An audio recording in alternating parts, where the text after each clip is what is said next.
Ce programme vous est présenté en partenariat avec la Mutuelle Saint-Martin, la santé partagée.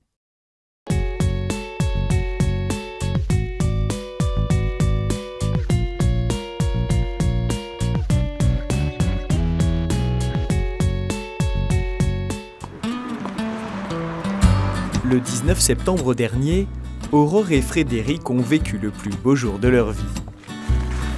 Leur petit Léopold est né à Montfermeil en Seine-Saint-Denis, dans la banlieue de Paris. Là, on est dans le jardin. Oui. Quand vous avez le bébé qui vient juste de sortir, qu'on me dit allez-y, prenez-le, et puis on est là, faut que je le prenne, ça y est, il est là. Voir l'arrivée de ce petit être, on se dit c'est quand même magique, c'est magnifique. Mais aussi c'est vrai que beaucoup d'inquiétude parce qu'on dit c'est une nouvelle responsabilité. Est-ce que je vais réussir à lui donner le sein Est-ce que je vais réussir à être une bonne mère pour lui? Est-ce que je vais passer suffisamment de temps avec lui avant de reprendre le travail pour créer un lien assez fort?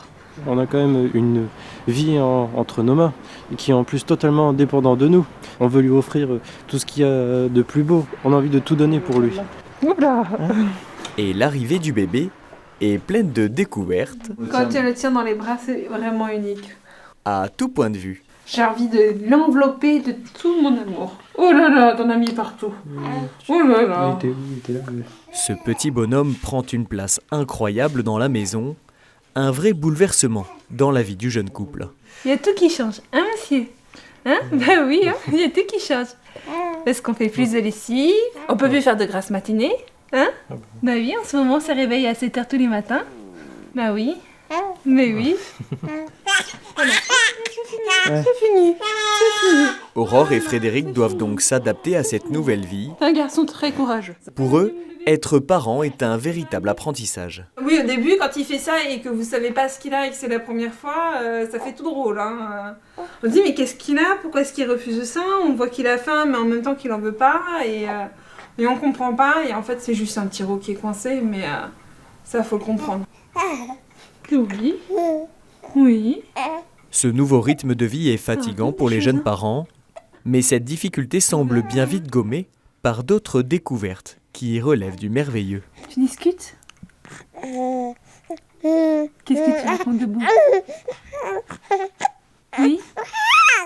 Ça fait depuis pas longtemps qu'il parle, qu'il aime bien parler, tout ça, c'est agréable. Il parle de plus en plus, il fait des areux, il discute.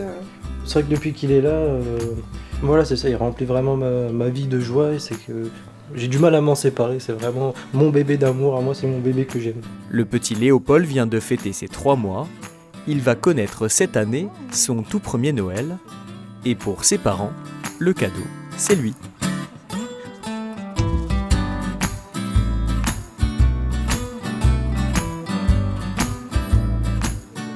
Quand la maman tient son enfant pour la première fois dans ses bras, je pense qu'il y a quelque chose de magique. 9 mois d'attente se traduit par ce petit être qui est beau, quoi qu'il arrive.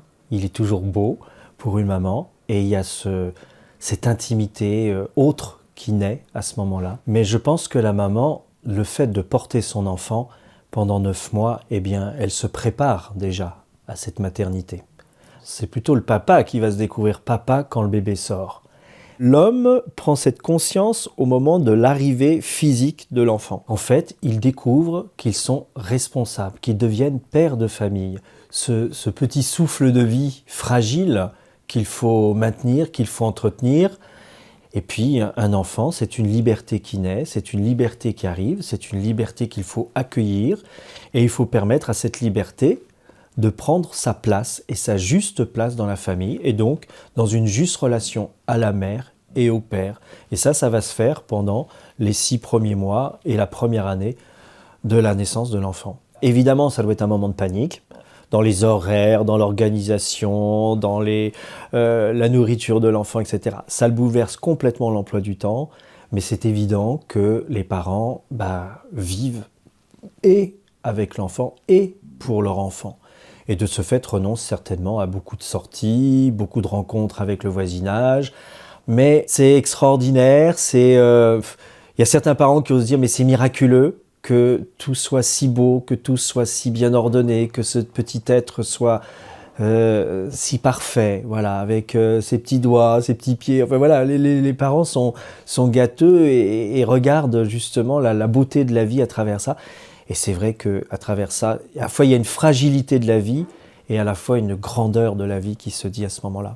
Chacun se pose la question, même les esprits très cartésiens, comme souvent on l'entend, se disent « mais bon, d'accord, il y a eu tout ce temps de la gestation, de la formation, de la naissance, bon, mais cet ordonnancement de la vie, eh bien, il y a quand même quelque chose à mon avis, qui ouvre à la transcendance et à la transcendance de Dieu. »